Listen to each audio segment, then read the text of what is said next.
The flex fuel vehicles that are sold in this country today are a scam because they're only warranted to run on ethanol, and that means corn ethanol because that's the only kind of ethanol that we have today, unfortunately, because we still have a tariff that prevents imported ethanol from entering this country, which is a disgrace. If there were indeed true flex fuel cars that enable a variety of alcohols to compete, then I think that a $70 or $100 premium is a pretty good deal, considering the fact that this feature protects you against supply disruptions and allows you to take your kids to school the next time that oil goes to 150 or 200, or I don't know how high oil price will go up next time. So I think it's a pretty darn good fix to give us some flexibility in the dark days that are still ahead.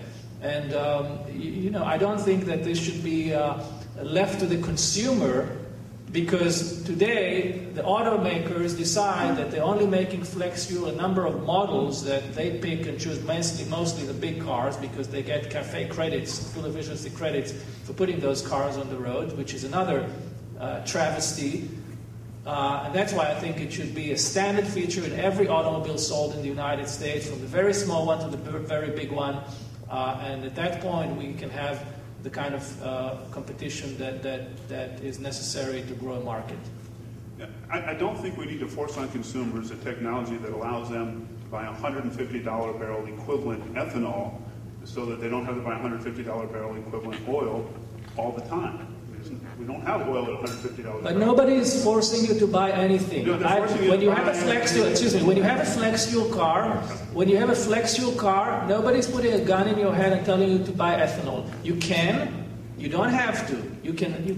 A flex fuel car is a car that can allow you to run on any blend of gasoline and alcohol.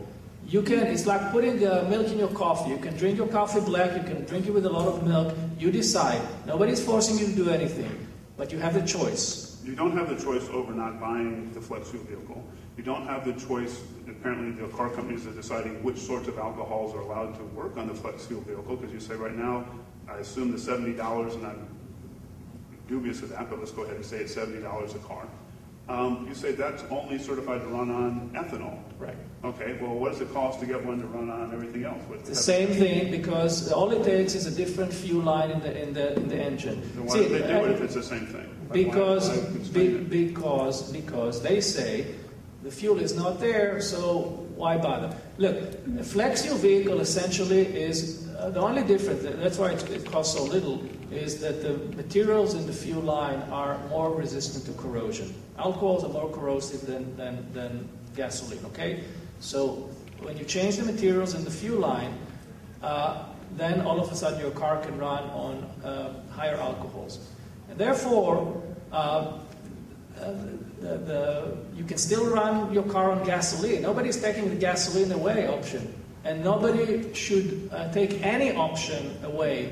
And if you think about the discussion that we have in Congress about CNG, natural gas, okay? A natural gas car is several $1,000s extra to enable the CNG capability. A flex fuel is only $100 extra. So it doesn't make more sense to opt for the flex fuel vehicle, and then you can turn the gas into methanol and run the methanol in a flex fuel vehicle. It's a much better way of bringing natural gas into the marketplace.